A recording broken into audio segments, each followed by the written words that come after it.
We begin with paragraph 53 on page 20.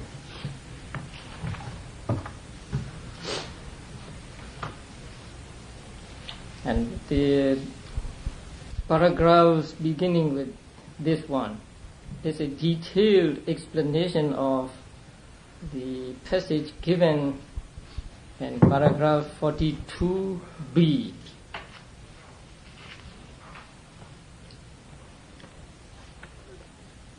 There are 4 kinds of virtue.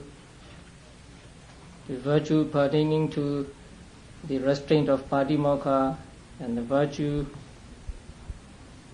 of the restraint of sense faculties, and virtue of livelihood purification, and virtue concerning requisites. So we have finished the first one, and now we are going to the second. And in this paragraph, the author speaks of the usage. So seeing with the eye, seeing a visible object with the eye. And seeing with the eye really means seeing with eye consciousness or seeing consciousness. And the teachers of old explained that the eye cannot see because it has no mind, and the mind cannot see because it has no sensitivity or no eye. But when the object strikes against the sensitivity of the eye, there arises the eye consciousness or seeing consciousness.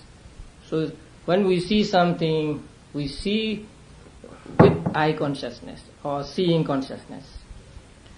And the usage, seeing with the eye, is described as the accessory locution.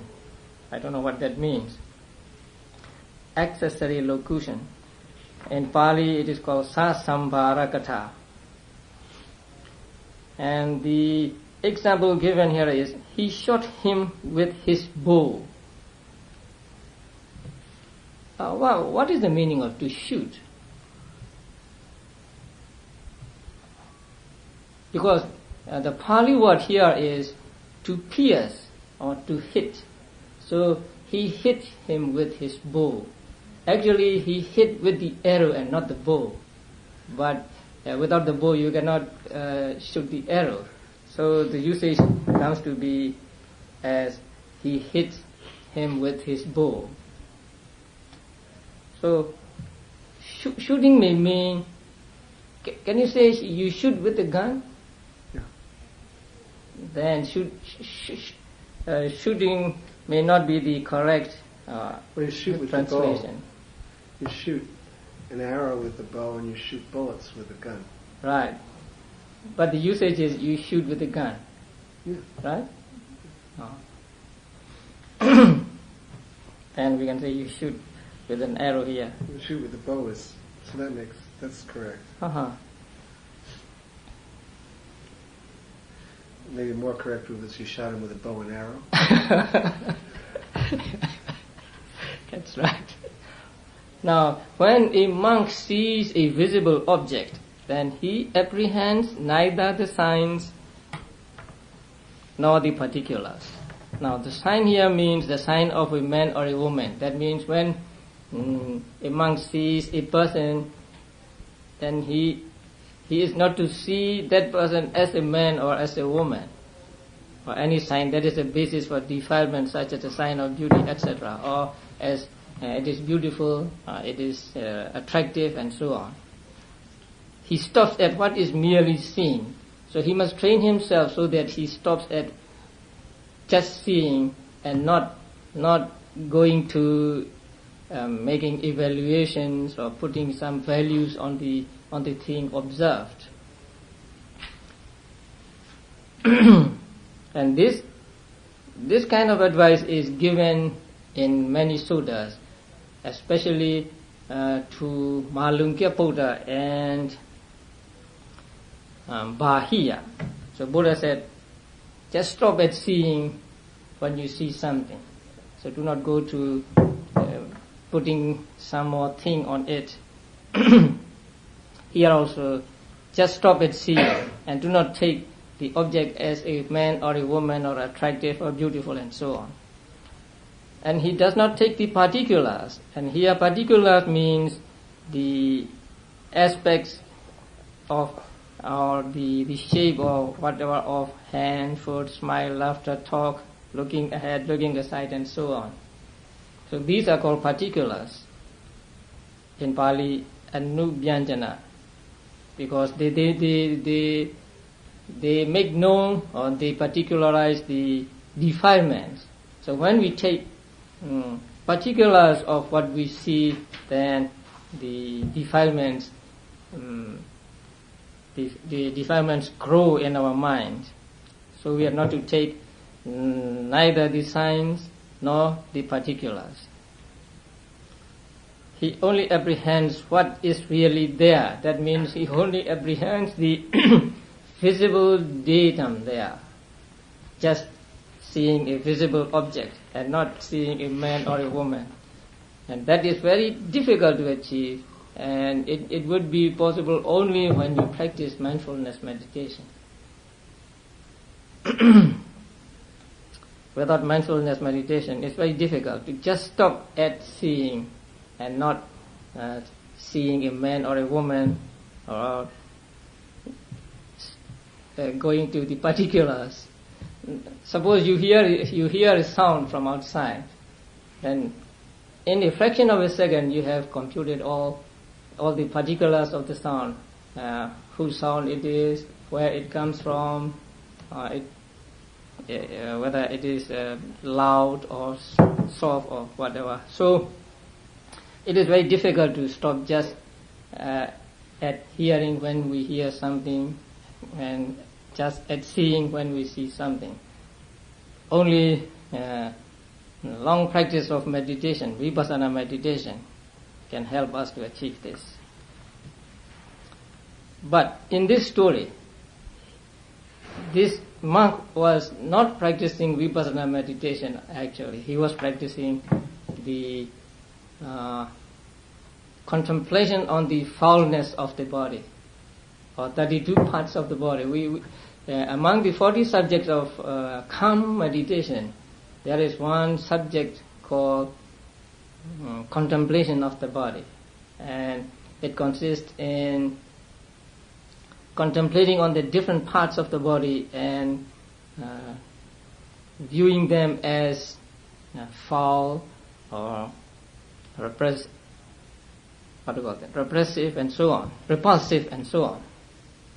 So this monk was practicing that kind of meditation, especially contemplating on the bones.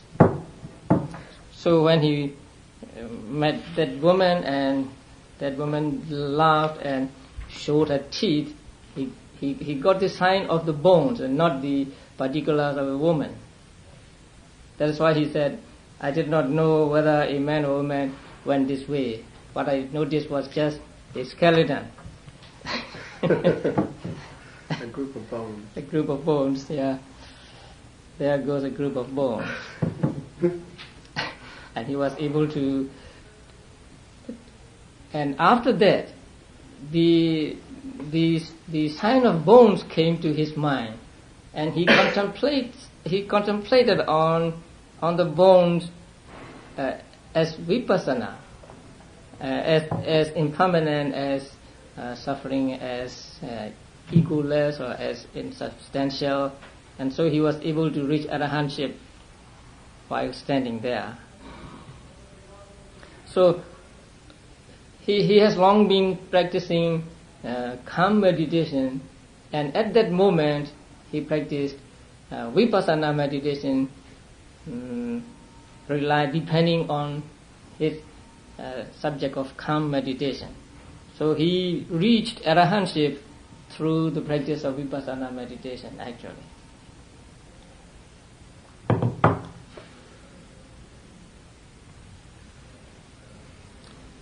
And In the paragraph 57 and so on, the author described when restraint or non-restraint actually arises. And I hope you understand the passage.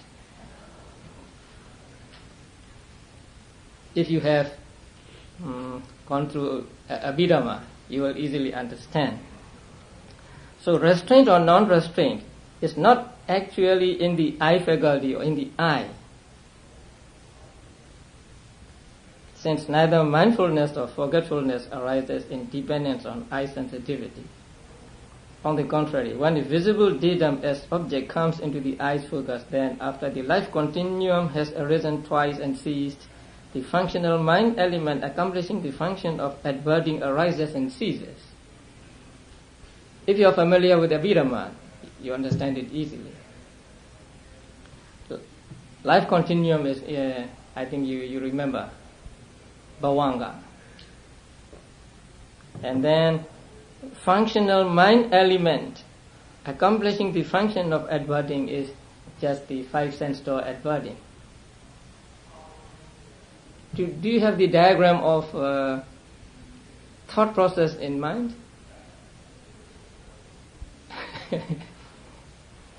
So you have to understand this with reference to the thought process. 17 moments? Yeah. Yes. Actually, restraint or non-restraint comes only at the moments of javana, moments of impulsion. Because restraint is kusala and non-restraint is akusala. So there can be restraint or non-restraint only during the moments of javana. So this is what the commentary is telling us in these paragraphs. So in the five sense door adverting, there is no restraint or non-restraint, and then seeing consciousness, and then receiving consciousness and so on. Only when we reach the impulsion stage or javana stage will there be restraint or non-restraint.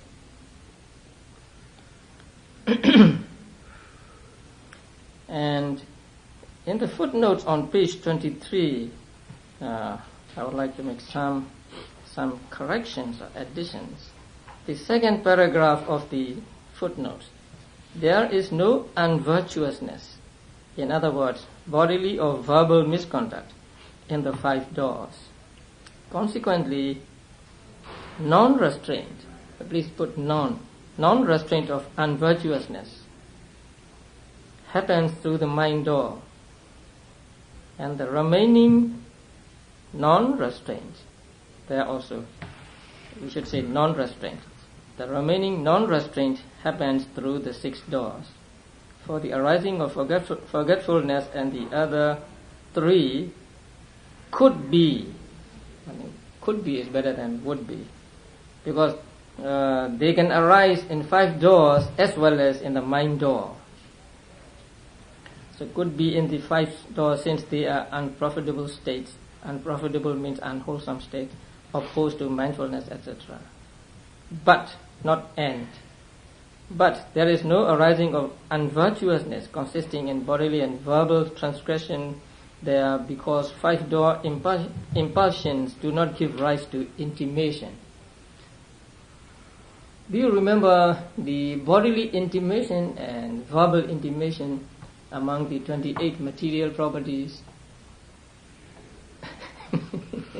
So among the 28 material properties, there are two which are called intimation, bodily intimation and verbal intimation. Bodily intimation means just something like gesture, and verbal intimation means not really speech, but that which causes speech. So they are called bodily intimation and verbal intimation. And the sub-commentary and all the teachers of old explain that the verbal intimation or bodily intimation can be caused by the javanas in the mind door thought process only, not 5 door thought process. So it is explained here as because 5 door impulsions do not give rise to intimation.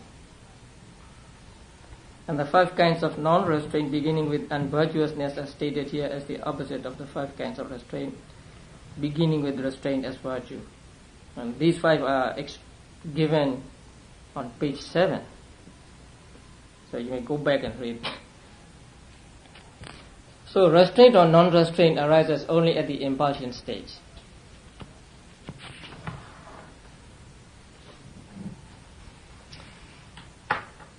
Now next, page 24, paragraph 60, we come to the livelihood purification. Are you familiar with the rules for monks? They are called Patimokkha rules. And there are 227 rules for monks and 311 for nuns or bhikkhunis. And when a monk or nun transgresses these rules, then they come to some kind of offense, we call offense. And there are 7 kinds of offenses. And 6 are mentioned in this passage. With livelihood as cause, with livelihood as reason, one of evil wishes, a prey to wishes, lays claim to a higher than human state that is non-existent, not a fact, the contravention of which is defeat. So this is the worst kind of offense a monk can make, a defeat. That means if he breaks this rule, he is defeated. He is no longer a monk, although he may be wearing robes and claiming himself to be a monk, but in reality he is not a monk. And then the next one is meeting an offense entailing a meeting of the order. That is the second grievous offense. When a monk comes to this offense and wants to get rid of this offense, then he has to approach the Sangha, or at least in the initial stages 4 monks, and then finally he needs 20 monks to perform a kind of act of Sangha. So in order to get free from that offense, a meeting of the order is required. So that is a second grievous offense. And then the third one is a serious offense. This is the third one.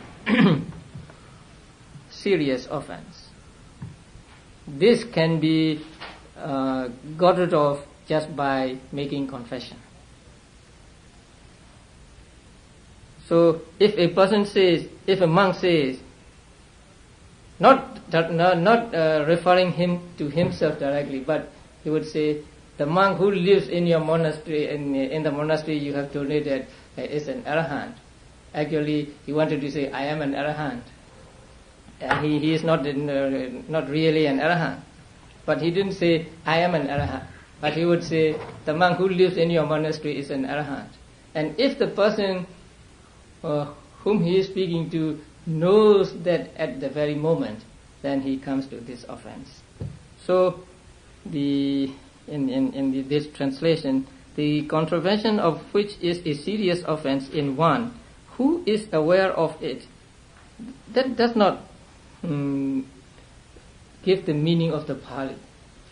Who is aware of it? Actually, that means if the other person understands at that very moment. Now, Vinaya, disciplinary rules for monks is very much like law, the secular law. Now, this offense, a monk comes to this offense only when the person understands at that moment. If after some moments he doesn't understand as soon as the monk has spoken, but he thought about it later and then he knows, then the monk does not come to the offense. You mean the person he's talking to? That's right. Yes. If the person he's talking to thinks he's an arhat, then it's okay? That's okay. Right. And it doesn't believe him. Oh, but no. If the person knows that he is referring to himself, then there is an offense. Yeah. And then the next one is with livelihood as cause with livelihood as reason. A bhikkhu who is not sick eats superior food. Actually, here superior. I would say rich food rather than superior food. A monk must not order here means to ask for. So a monk must not ask for other people to give to him. His asking or his begging is by standing silently. So we would pick up our bowls and then stand in front of a house silently, and that is our begging. So that is called Aryan begging, a noble begging. We don't say anything. We don't say please give food to us or whatever. We don't say that.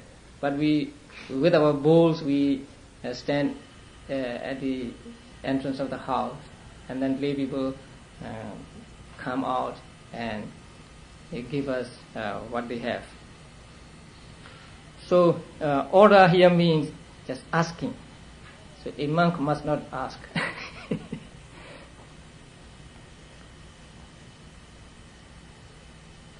The contravention of which is an offense requiring expiation.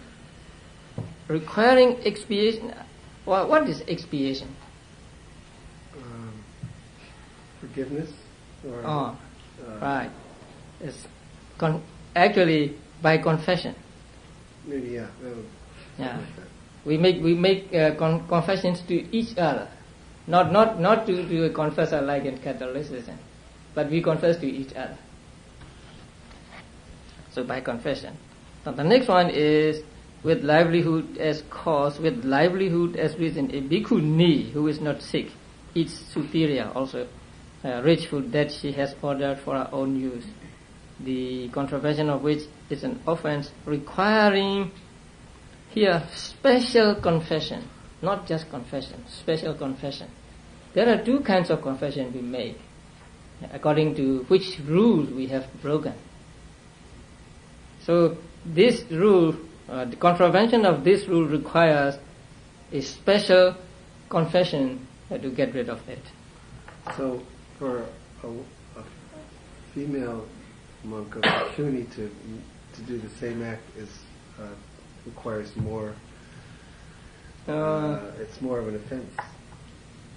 Not necessarily, because there are some rules for monks also, for which they must make special confession. But still, it seems. Yeah, sometimes it seems that breaking the same rule incurs different offenses for nuns and for monks. That's right. So these are the rules laid down with reference to livelihood of monks. So actually, in order to purify his livelihood, a monk must just go out for alms and not do any other thing like fortune telling or reading palms and all these things. So these are the 6 rules, especially laid down with reference to the livelihood of a monk. And then there are other things given in Visuddhimagga, and the author took them from the other book called Mahanidesa. So scheming and other things. But if you have read all these pages, you know how crafty the monks were in those days.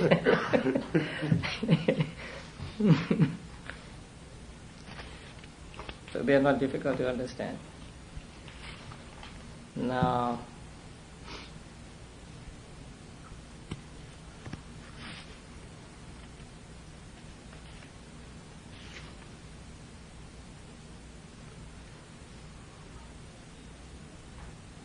So let us go to paragraph 74.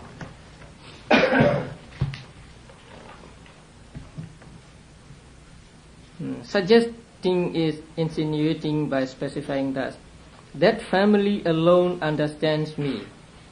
Actually, that is not correct.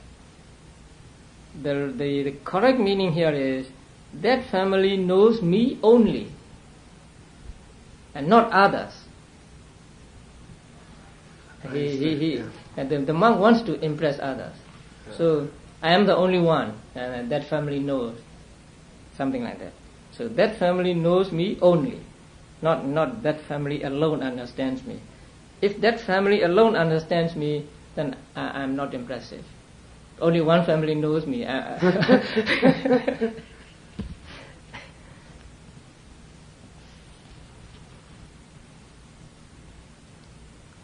And on page 29, paragraph 78, and here there should be told the story of the bhikkhu supported by a family. Here also, it is not the bhikkhu is supported by a family, but a bhikkhu who frequents families, who visits families quite often, so as to get acquainted with them, and so he could get some things from them. So the translation should be like, who frequent families, not supported by a family. So the Jnanamoli always makes this mistake. The Pali word is kulupaka, and kula means families and upaka means approaching. So approaching families, that means visiting families to get acquainted with them. And this is not a good quality for a monk. A monk should not visit families very often. So when a monk is referred to as one who frequents families, it is a kind of censure. So this monk is very very cunning in this story, and in the end he got what he wanted.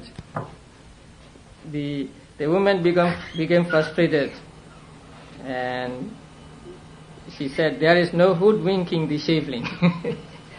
She could not deceive the monk, so she had to give the monk what is there in the house.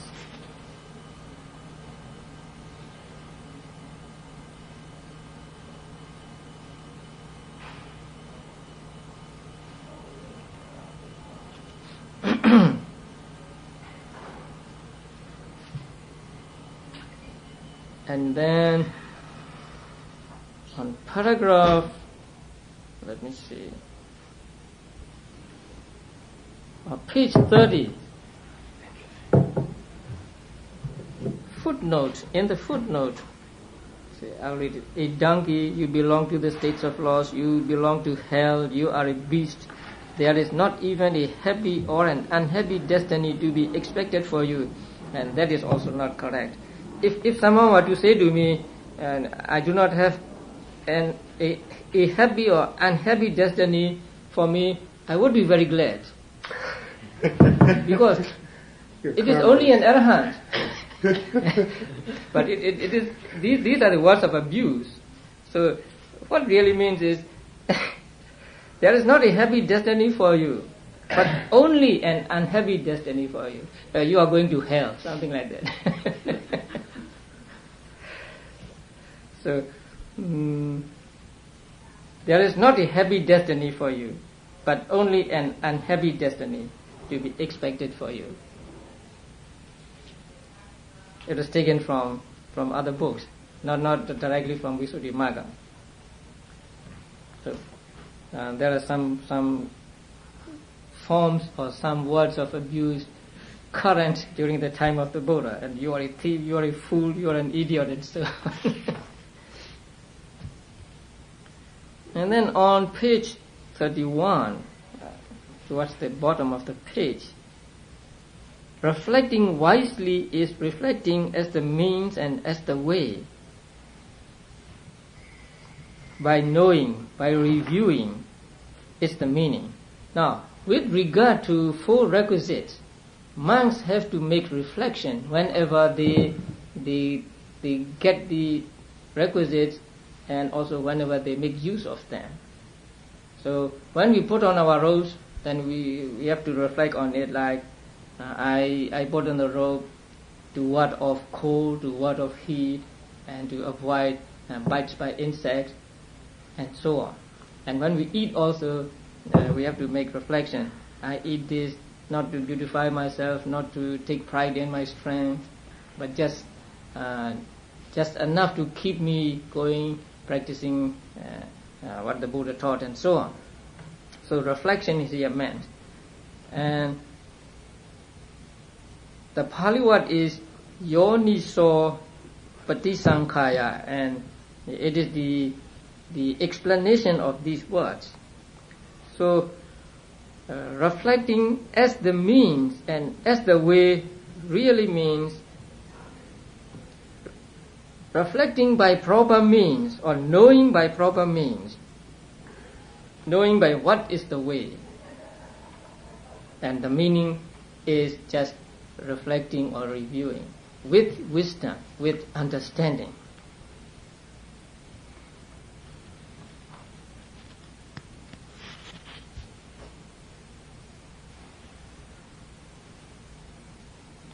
So reflecting wisely, he uses the robe and so on.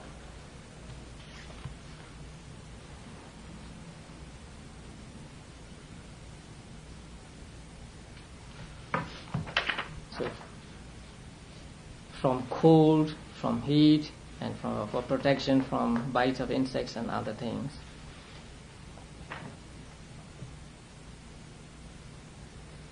And the paragraph 87, from contact with gadflies and flies, wind and burning and creeping things. So they are explained here.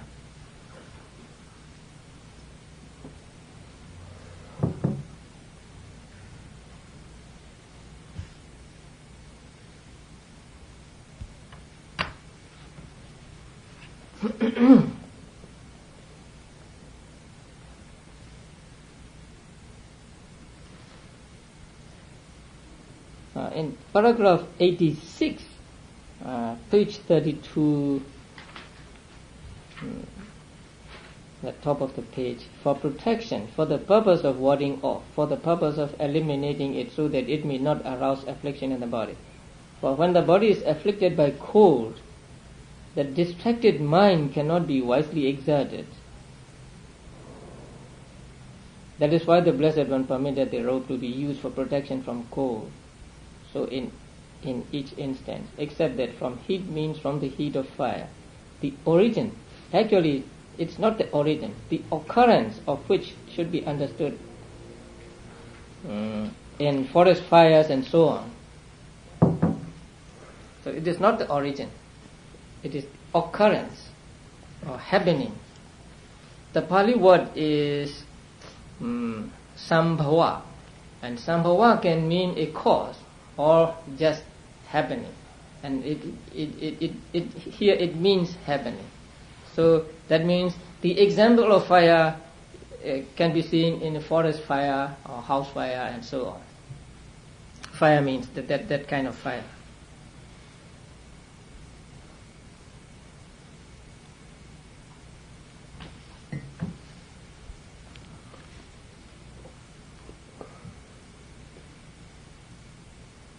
And alms food, neither for amusement and so on, they are not difficult to understand. And on page 33, paragraph 90, and here the clause, neither for amusement, is stated for the purpose of abandoning support for delusion, or we can say basis for delusion.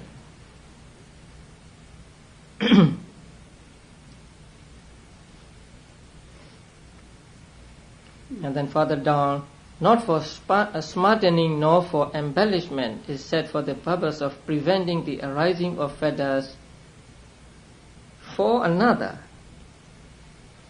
What does that mean?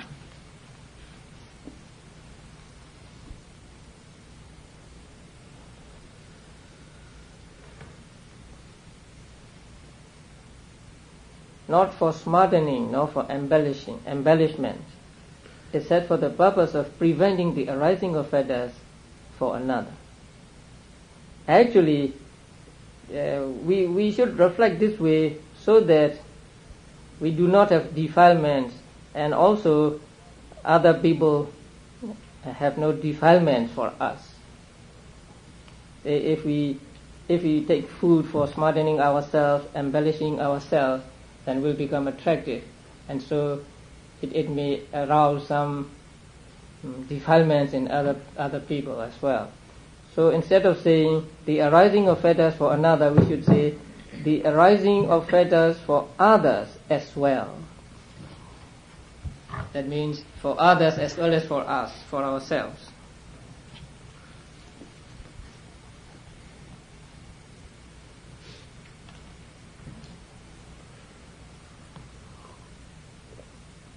And paragraph 91, end of paragraph 91, for the endurance and continuance of this body can be understood to mean also. So we should put also after to mean, for the purpose of maintaining the occurrence of the life faculty in this body. And paragraph 92, about middle of the paragraph, for while this bhikkhu is engaged in crossing the desert of existence by means of devotion to the three trainings, that means the practice of the three trainings. You know the three trainings? I think you can guess. Sīla, That's right. Samadhi. Sīla, Samadhi and Panya. So they are called three trainings. And devotion to really means practice of. So practice of the three trainings depending on bodily strength, whose necessary condition is the use of alms food. He makes use of it to assist the life of purity, just as those seeking to cross the desert used their child's flesh. And it refers to a sutta in Sañutta Nikaya. And you may read that sutta in the book of Kindred Sayings. So Kindred Sayings, second volume, page 68. The reference given here is to the Pali, original Pali text. S means Sañutta Nikaya, 2 means volume 2, and 98 as a page number. So in the English translation, it is the Kindred Sayings, volume 2, page 68. And it is not a real story, actually. Buddha gave it as an example, as a simile. So you should view the food in this way, something like that. So two people, a couple and a child were going through the desert, and then the insufficient food supply, but maybe they couldn't make to the end. So the supply dwindled, and then they had nothing to eat. So they discussed among themselves, say, if we cross over to the safe place, then we can get a new baby. So why not kill the baby and eat it, so that we can cross over cross the desert. And it was not expressly said in the sutta that they killed the baby. And the commentary here explained that they didn't kill the baby, as though it were a real story. The father sent the baby to the mother, and the mother sent the baby to the father. And so, walking back and forth, he fell down and died. So eating the flesh of one's own child. So if you have to eat the flesh of your own child, you eat it because you have to, and not because you want to. So that is the point here. So those seeking to cross the desert use their child's flesh, just as those seeking to cross a river use a raft, and just as those seeking to cross the ocean use a ship.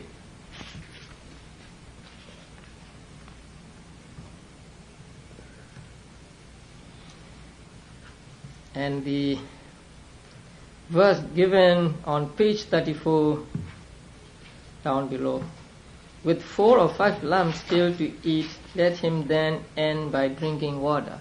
For energetic bhikkhus' needs, this should suffice to live in comfort.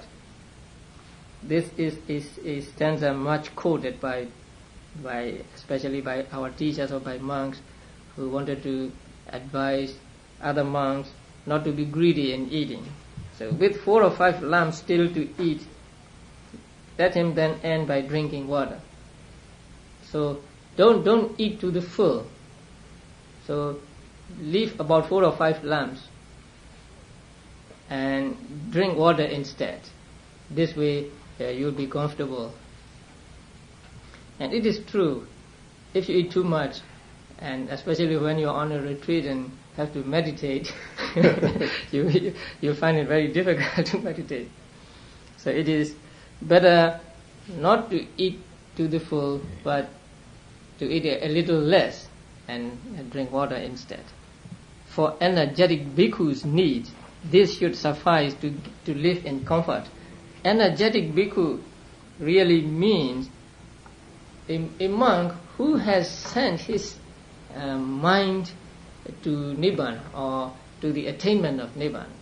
The Pali word is interpreted here, translated here differently by Western people and the traditional teachers.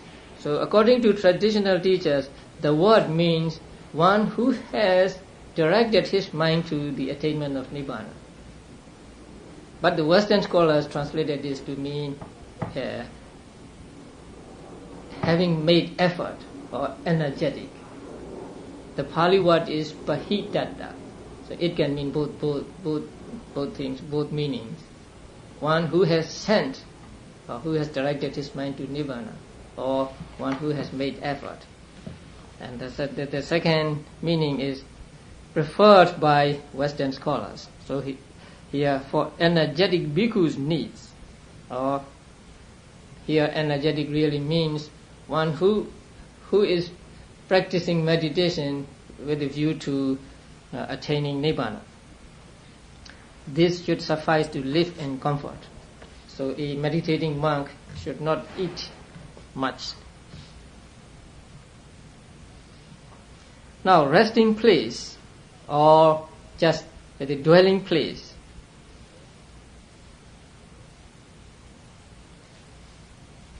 What is a lean-to? Like a tent, a very rickety tent. The Pali word is Addha Yoga, and traditionally it is translated as a building which has only one part of roof. So it's something like a lean-to.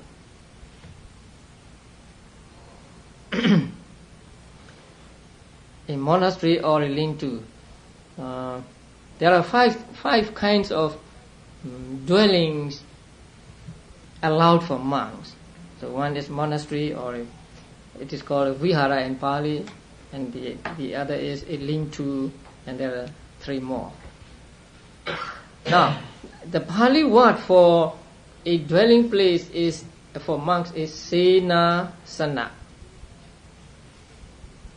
Sena comes from the root which means to sleep or to lie down, and asana comes from the root which means to sit.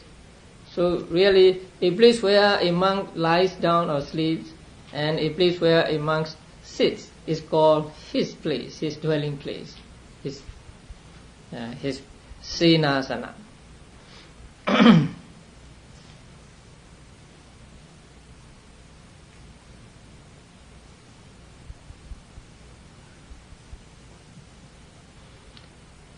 So when a monk makes use of dwelling place, that is when he enters the building or when he goes out of the building, then he must make this reflection.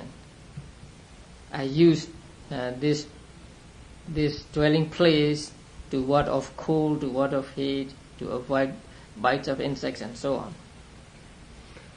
The last one is the reflection on medicine. These are called 4 requisites of monks: food, clothing, dwelling place, and medicine.